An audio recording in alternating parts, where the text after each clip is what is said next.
On doit maintenant continuer l'explication de ce nouveau chapitre, la respiration.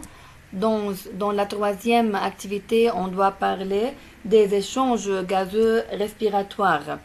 On a dit que notre organisme prélève du dioxygène et rejette le dioxyde de carbone dans l'air. On doit savoir dans cette partie quelles sont les modifications de la composition de l'air au cours de son passage dans les poumons.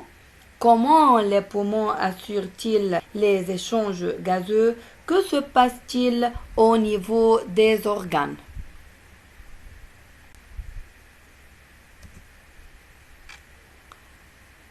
Alors, on doit expliquer maintenant comment se font les échanges gazeux respiratoires.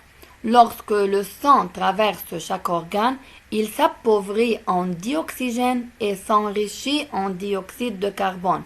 Pourquoi il s'appauvrit en dioxygène? Car l'organe consomme la quantité de ce dioxygène. C'est pour cela qu'il devient pauvre, le sang devient pauvre en dioxygène et s'enrichit en dioxyde de carbone. Jusqu'à ce qu'il arrive aux alvéoles pulmonaires, le sang retrouve sa composition normale grâce à des échanges gazeux.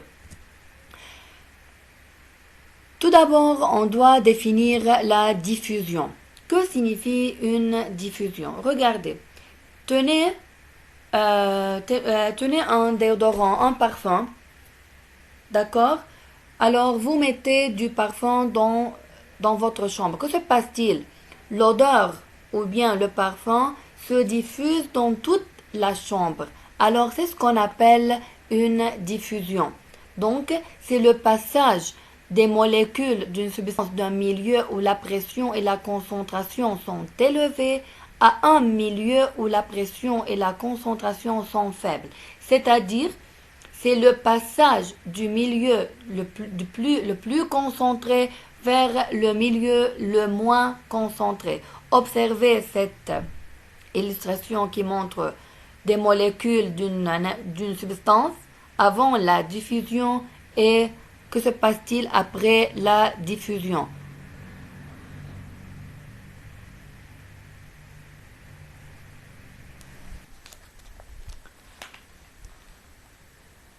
Alors, les échanges gazeux au niveau des alvéoles. Le document suivant montre les échanges gazeux au niveau des alvéoles.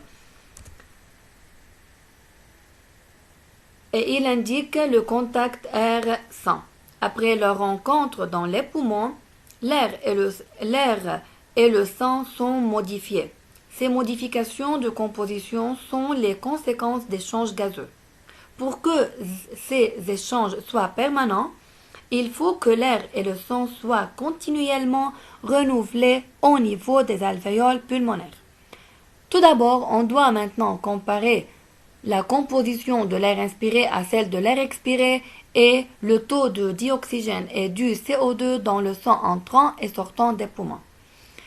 Tout d'abord, la quantité de dioxygène ou bien le volume de dioxygène de l'air inspiré est 21 ml plus grand que celui de l'air expiré.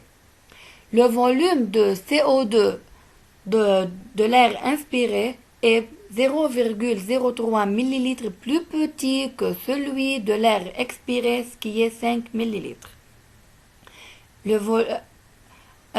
On peut conclure que l'air inspiré est riche en dioxygène et l'air expiré est riche en dioxyde de carbone.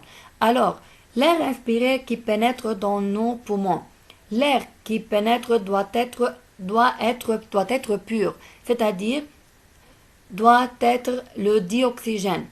Le dioxygène qui doit pénétrer dans nos poumons. C'est pour cela qu'on dit que l'air inspiré est riche en dioxygène.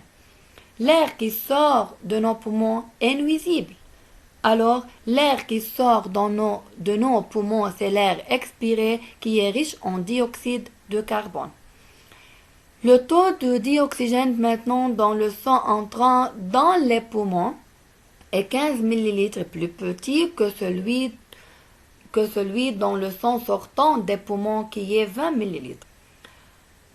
Le taux du CO2 dans le sang entrant dans les poumons est 53 ml, plus grand que celui dans le sang sortant des poumons.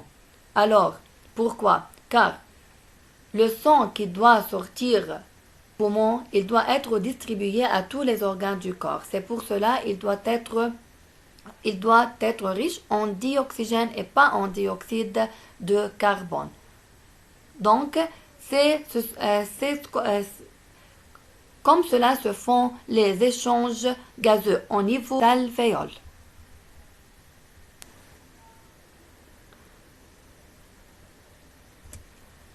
Dans cette partie, on doit savoir comment se font les échanges gazeux entre le sang et les tissus des organes.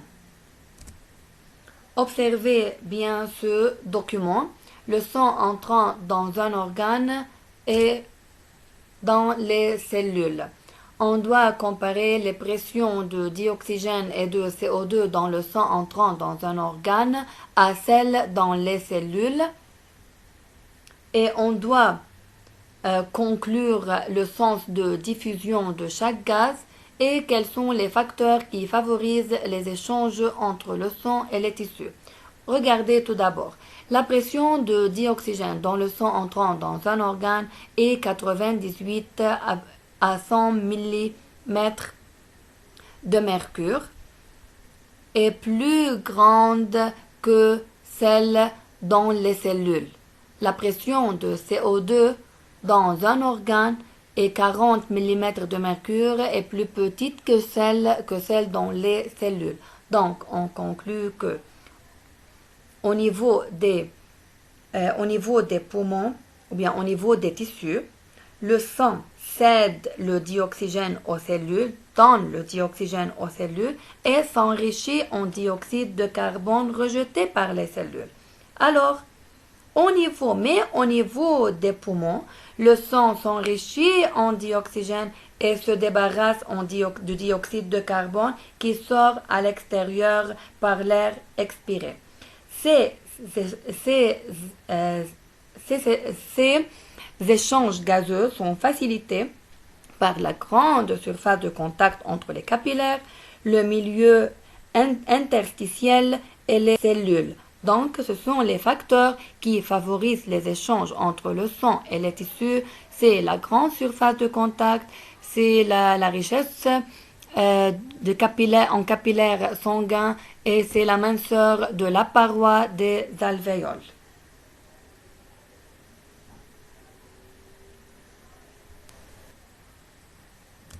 Encore, vous devez recopier cette activité sur le cahier et retenir tout ce qui concerne les échanges gazeux. Merci pour